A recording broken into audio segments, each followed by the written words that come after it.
கர்த்தருடைய பரிசுத்த நாமத்திற்கு மகிமை உண்டாவதாக. இந்த அருமையான தருணத்தில் கிறிஸ்து நாமத்தினாலே உங்களை சந்திப்பதில் மிகுந்த மகிழ்ச்சி அடைகிற ஒரு காரியத்தை குறித்து தியானிக்க போகிறோம். சங்கீதத்தின் புத்தகம் 37 வாசிக்கலாமா? 27வது வசனம். தீமையை விட்டு விலகி நம்மை செய், என்றென்றைக்கும் நிலைத்திருப்பாய். ஆமேன், ஹல்லேலூயா. இந்த கர்த்தருடைய பிள்ளைகளை 2 விஷயத்தை தியானிக்க போகிறோம். என்னென்னா, நிலைத்திருப்பது, ஆசீர்வதிக்கப்படுவது. 2ஐயும் இன்றைக்கு தியானிக்க போகிறோம். தீமையை விட்டு விலகி. தீமைனா என்ன அப்படின்னு பார்த்தீங்கன்னா, இந்த உலகத்தில் சொல்லுவாங்க, உலகத்தான் சொல்லுவான், கண்ணில் பார்க்குறது எல்லாம் தீமை. அதை கொலை செய்வது, பொய் சொல்லுவது, அவங்க பார்க்குறது எல்லாம் தீமை. ஆனால் பைபிள் சொல்லுகிறது இருதயத்தில் நினச்சாலே தீமை. ஆமேன். கர்த்தருடைய வசனம் எப்படியா சொல்லுகிறது, கண்களின் இச்சையோடு கூட ஒரு ஸ்திரியை பார்த்தாலே அவளோடு கூட விபச்சாரம் செய்தாயிற்று. ஆமேன். உலகம் நடத்தினால் அது தீமைன்னு சொல்லுது. ஆனால் பைபிள் நடப்பதற்கு முன்பாகவே நம்முடைய சிந்தைக்கு வந்தாலே தீமை என்று சொல்லுகிறது. அதனால் இன்றைக்கு தீமைனா நம்ம சிந்தையில் வருவது அப்படின்னு வேதத்தின் பிரகாரம் எடுத்துக்கொள்ளுகலாம். அந்த தீமையை விட்டு விலகி நன்மை செய் அப்படின்னா, சிந்தையில் நன்மை செய்வதற்கான காரியத்தை யோசிங்க.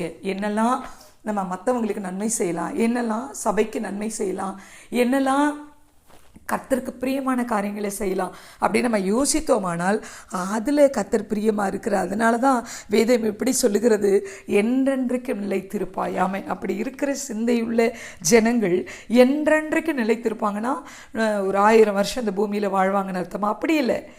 இந்த வாழ்க்கையில் இந்த வாழ்க்கைக்கான ஆதாரம், அஸ்திபாரம் எல்லாம் நல்லா இருக்கும். அதை காட்டிலும் மேலான ஒரு வாழ்க்கை இருக்கு இல்லைங்களா?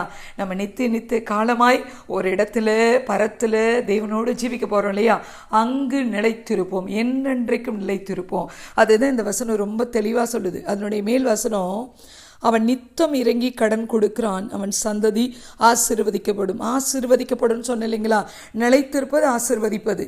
அப்போ நித்தம் இறங்கி கடன் கொடுக்குறான் அப்படின்னா, இருக்கிற எல்லா காசையும் நம்ம கடனாக கொடுத்துட்டே வர்றதா? எல்லாருக்கும் கேட்குறவங்க எல்லாருக்கும் இல்லை இல்லை இல்லை இல்லைன்னு கடன் கொடுக்கறத பற்றி கர்த்தர் இங்கே சொல்லுகிறாரா? இல்லை, அது கிடையாது. நித்தம் இறங்கி அப்படின்னா என்னென்னா, இருதயத்தில் ஒரு இரக்கம். அந்த இரக்கத்தோடு கூட கர்த்தருடைய வார்த்தையை மற்றவர்களுக்கு கொடுப்பது. கடன் என்பது அன்பு, அன்பை மற்றவர்களுக்கு விதைப்பது. அன்பு என்பது இயேசுவை மற்றவர்களுக்கு அறிவிப்பது. இதை நித்தம் செய்யணுமா? ஒரு நாள் செஞ்சுட்டு இன்னொரு நாள் நிறுத்துறதுல நித்தம் இறங்கி. ஆமீன்.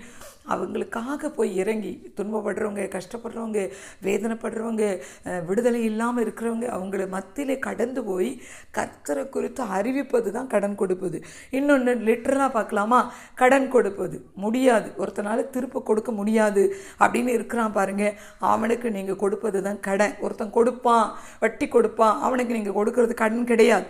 இறங்கி அப்படி என்பது என்னென்னா, அவனால் கொடுக்க முடியாது, அப்படிங்க நீங்கள் கொடுக்குறீங்க பாருங்கள், அதுதான் கடன். அப்படி 2 விஷயத்திலும் இங்கே வேதம் சொல்லுகிறது. அப்படி ஒருவேளை நீங்கள் இருந்தால் நீங்கள் என்ன செய்வீங்களா? அவன் சந்ததி ஆசீர்வதிக்கப்படும். நீங்கள் ஆசீர்வதிக்கப்படுவது மாத்திரமில்லை, உங்கள் பிள்ளைகளுடைய பிள்ளைகள் எல்லாம் ஆசீர்வதிக்கப்படுவாங்க. அதனால் இந்த நாளில் 2 விஷயத்தை கற்றுக்கொண்டோம். 1, தீமையை விட்டு விலகணும், நன்மை செய்யணும். 2வது, நித்தம் இறங்கி கடன் கொடுக்கணும் இல்லைங்களா? இப்படி செஞ்சால் நம்ம நிலைத்திருப்போம், ஆசீர்வதிக்கப்படுவோம். அதனால் இன்றைக்கி இந்த சத்தியத்தை உங்கள் மத்தியில் கர்த்தர் பேசியிருக்கிறார். தொடர்ந்து தியானிக்கலாம், ஜெபிக்கலாமா?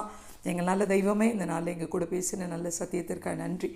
எங்கள் இந்த வசனத்தை வாசிக்கும் பொழுது இது என்னன்னே புரியாமல் இருந்தவங்களுக்கு பரிசுத்த ஆவியை அழகாக புரிய வச்சுங்களே, ஸ்தோத்திரம். இதனால் பரிசுத்த ஆவியை அதை கேட்க போகிற பிள்ளைகளை ஆசீர்வதியும். இயேசுவின் நாமத்தில் பிதாவே, ஆமென். God bless you all.